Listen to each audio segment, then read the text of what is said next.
Today, our topic is My Own True Family by Tate Hughes. Morning, students. Today we are going to learn another poem from your syllabus, that is My Own True Family. This poem is written by a famous English poet, Tate Hughes.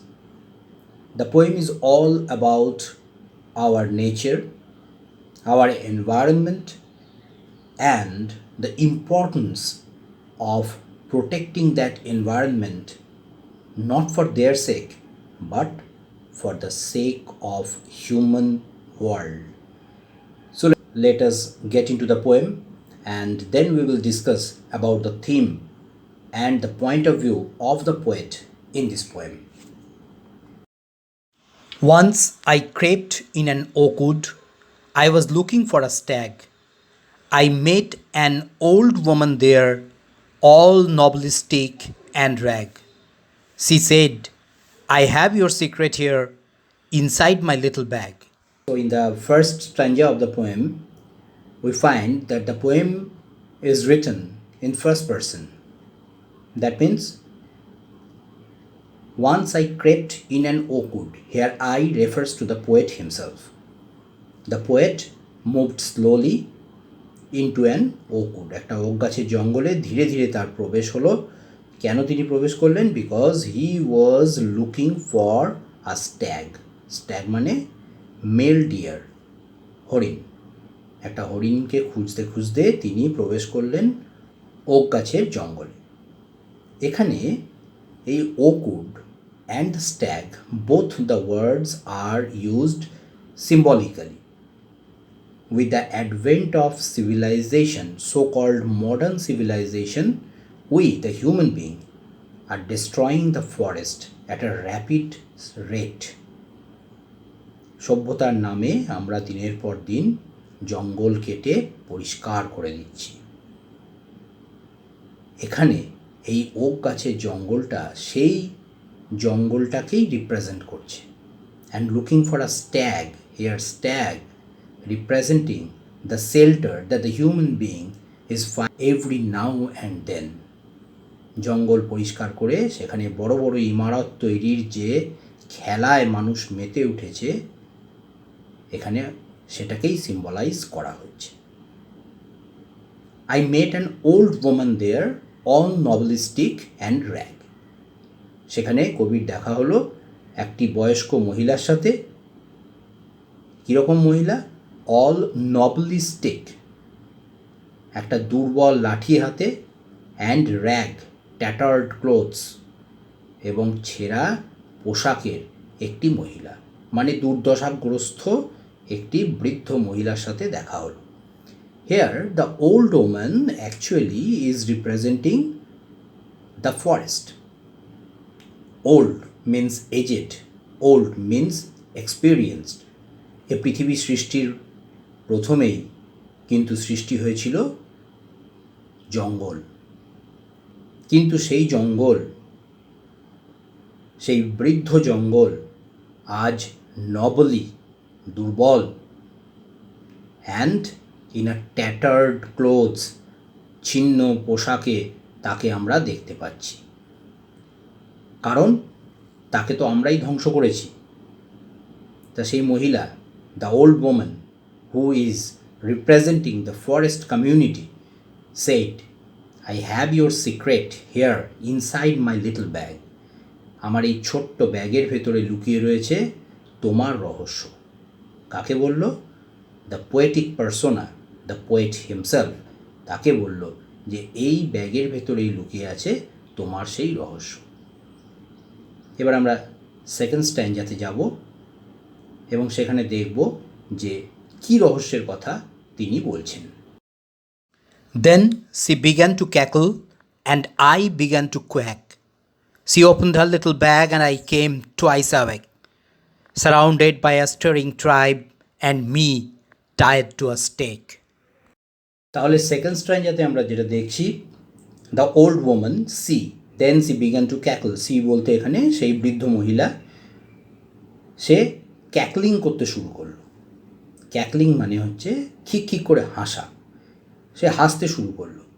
And I began to quack, এবং তার সেই হাসি দেখে আমি quack করতে শুরু করলাম, কাঁপতে শুরু করলাম, ট্রেম্বল করতে শুরু করলাম।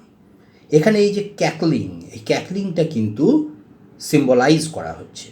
এখানে ক্যাকলিং মানে হচ্ছে the cackling of the old lady. The old lady is here symbolizing the forest and the cackle symbolizing the natural calamity.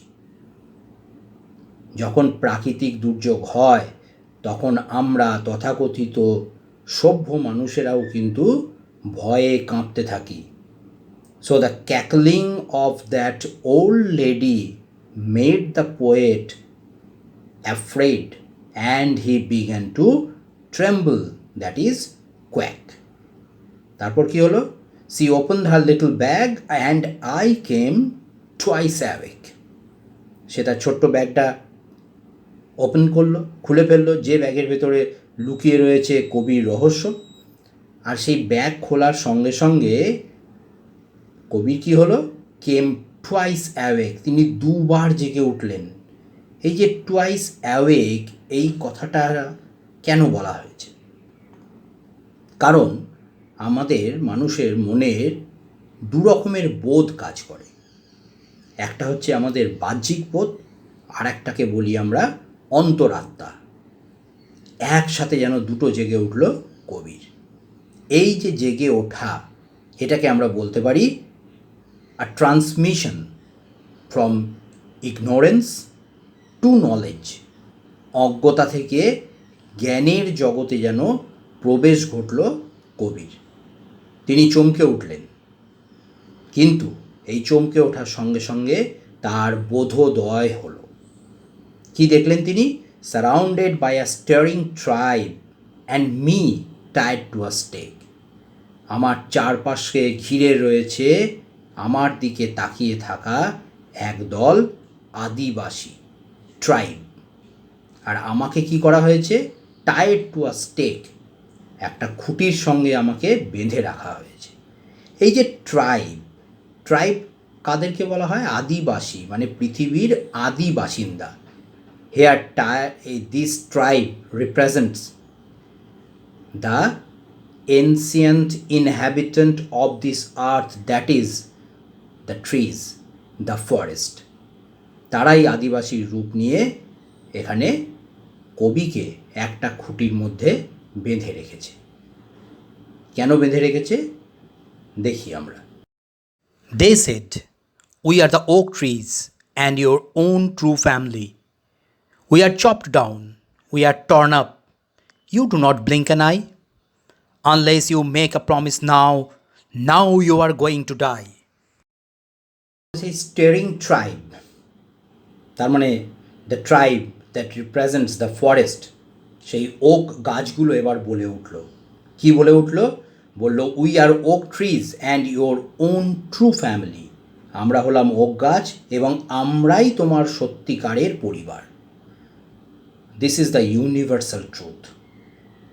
একটা মানুষের কাছে সবথেকে আপন কিন্তু হলো এই বৃক্ষ জগৎ। কারণ আমরা জানি গাছ না থাকলে আমাদের পক্ষে এ জগতে বেঁচে থাকা অসম্ভব, কিন্তু আমরা তাদেরকেই নেগলেক্ট করি। সেই কথাটাই যেন এই ওক গাছগুলো মনে করিয়ে দিতে চাইল কবিকে, যে আমরাই হলাম ইয়োর ওন ট্রু ফ্যামিলি, তোমার সত্যিকারের আপন পরিবার। কিন্তু উই আর চপড ডাউন, আমাদেরকে নির্মমভাবে কেটে ফেলা হচ্ছে। উই আর টর্ন আপ, আমাদেরকে সমূলে ধ্বংস করা হচ্ছে। এখানে টর্ন কথার অর্থ হলো ডেস্ট্রয়, আমাদেরকে সমূলে ধ্বংস করা হচ্ছে। You do not blink an eye, কই এটা দেখে তোমার চোখের পাতাতেও একবারও পড়ছে না? That means you are not at all concerned about the destruction of the forest, about the destruction of the trees. তোমার মনে তো কোনো অনুতাপ নেই। তাহলে কি হবে? Unless you make a promise now, তোমাকে এক্ষুনি একটা প্রমিস করতে হবে, একটা কথা দিতে হবে। কথা না দিলে now you are going to die, এই মুহূর্তে তোমাকে মরতে হবে। হয় তোমায় প্রমিস করতে হবে, আর প্রমিস না করলে এই মুহূর্তেই তোমায় মরতে হবে। Whenever you see an oak tree felled, swear now you will plant two. Unless you swear, the black oak bark will wrinkle over you and root you among the oaks where you were born but never grew. তাহলে প্রমিসটা কি? প্রমিসটা হচ্ছে whenever an oak tree felled, যখনই একটা okay গাছকে কাটা হবে, সোয়ার করতে হবে তোমাকে, ইউ উইল প্ল্যান্ট টু, তুমি অন্তত দুটো গাছ লাগাবে। যখনই একটা গাছ কাটা হবে তোমাকে দুটো গাছ লাগাতে হবে, এই প্রমিসটা করতে হবে কবিকে।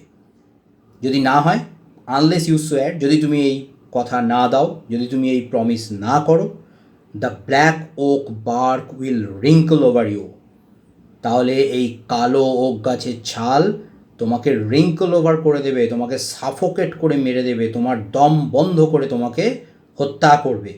And root you among the oaks, এবং তোমাকে পুঁতে দেবে এই ওক গাছের জঙ্গলেই, where you are born but never grew, যেখানে তুমি জন্মেছ কিন্তু বেড়ে ওঠোনি। আসলে আমাদের যে বেড়ে ওঠাটা, সেই বেড়ে ওঠাটা হচ্ছে শারীরিকভাবে, শারীরিক গঠনগতভাবে বেড়ে ওঠা, কিন্তু মানসিকতার পরিবর্তন আমাদের হয় না। এই ওক গাছগুলো সেটাকেই যেন ইঙ্গিত করতে চাইছে যে তুমি বেড়ে তো উঠেছো, বয়সের দিক থেকে বেড়ে উঠেছো, শারীরিক গঠনগত দিক থেকে বেড়ে উঠেছো, মনটা বড় হলো কোথায়? ফলে তুমি বেড়ে উঠেছো কিন্তু তবুও তোমার বৃদ্ধি হয়নি। তাই আজ যদি তুমি প্রমিস না করো, কি প্রমিস? একটা ওক গাছ যখনই কাটা হবে you have to plant two, তোমাকে আরও দুটো লাগাতে হবে। যদি প্রমিস না করো তাহলে এই ওকের জঙ্গলেই তোমাকে আমরা পুঁতে দেব, মেরে দেব। পুঁতে দেয়া বা মেরে দেয়া এটাও কিন্তু সিম্বলিক্যালি ভেরি মাচ ট্রু, কারণ আমরা জানি গাছ ধ্বংস হতে হতে পৃথিবীর যে ইকোলজিক্যাল ব্যালেন্স, সেই ব্যালেন্সটা ক্রমাগত নষ্ট হয়ে যাচ্ছে, এবং তার ফলে বিভিন্ন রকমের প্রাকৃতিক দুর্যোগ আজ আমরা দেখতে পাচ্ছি, এবং এই দুর্যোগগুলোই কিন্তু একদিন আমাদেরকে মেরে দেবে, আমাদেরকে পুঁতে দেবে এই পৃথিবীর মধ্যেই। ফলে সতর্ক হওয়ার সময় চলে এসেছে।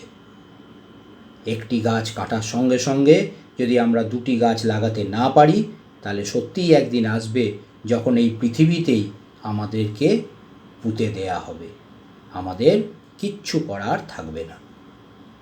এই বার্তাটাই এই স্ট্যাঞ্জার মধ্যে দিয়ে কবি আমাদেরকে দিতে চেয়েছেন। This was my dream beneath the boughs, the dream that altered me. When I came out of the oak wood back to human company, my work was the work of a human child, but my heart was a tree. In the last stanza আমরা দেখছি the self realization of the poet himself, অর্থাৎ কবি নিজের ভুল নিজে বুঝতে পেরেছেন। তিনি বলছেন এটা তিনি স্বপ্ন দেখছিলেন। ওই হরিণের পেছনে ছুটতে ছুটতে ওক গাছের জঙ্গলে ঢুকে হয়তো তিনি ক্লান্ত হয়ে শুয়ে পড়েছিলেন কোনো ওক গাছের তলায়, তার ছায়ায়, তার আশ্রয়ে, এবং সেখানেই হয়তো তিনি স্বপ্নটা দেখেছেন, তার সেলফ রিয়েলাইজেশন হয়েছে, এবং যখন তিনি সেই স্বপ্ন থেকে জেগে উঠেছেন, this was my dream beneath the boughs, boughs মানে গাছের ডাল, ওক গাছের ডালের নিচে ছায়াতে তিনি হয়তো ঘুমিয়ে পড়েছিলেন, তিনি হয়তো একটা স্বপ্ন দেখেছিলেন, কিন্তু সেই স্বপ্নটা কী করলো? The dream that altered me, সেটা আমার মধ্যে একটা পরিবর্তন নিয়ে এলো। তার মানে সেই ফ্রম ইগনোরেন্স টু নলেজ, অজ্ঞতা থেকে জ্ঞানের জগতে যেন আমায় নিয়ে এলো এই স্বপ্নটা। When I came out of the oak wood, তারপর যখন সেই ওক গাছের জঙ্গল থেকে আমি বাইরে বেরিয়ে এলাম, বাইরে মানে কোথায়? ব্যাক টু হিউম্যান কোম্পানি, মানুষের জগতে যখন আবার ফিরে এলাম, my walk was the walk of a human child, আমার হাঁটাটা কিন্তু ছিল একটি মানুষের শিশুর মতো। তার মানে আমি শারীরিক গঠনগত দিক থেকে তখনও কিন্তু মানুষই ছিলাম, but my heart was a tree, কিন্তু মনটা আমার গাছ হয়ে গিয়েছিল।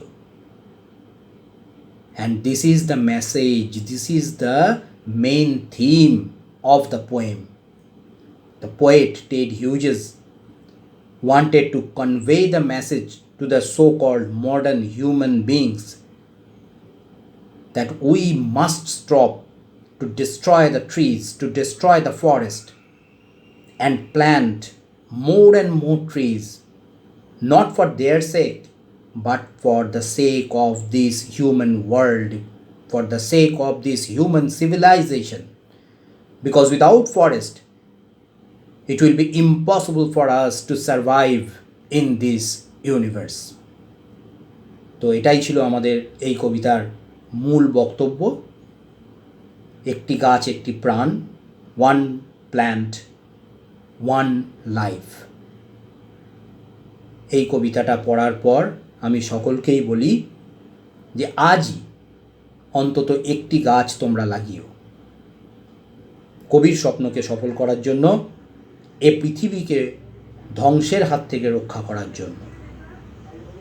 So this is all about the poem. আমি এই পোয়েমটা পড়াতে পড়াতে যে সমস্ত প্রশ্নগুলো তোমাদের কাছে রেখেছি, আবারও একই কথা বলছি, সেই প্রশ্নগুলো তোমরা সমাধান করার চেষ্টা করো। যদি কোনো রকম কোনো অসুবিধা হয়, you can contact me and stay tuned for further lessons. Thank you. আজ এই অবধি, আবার দেখা হবে।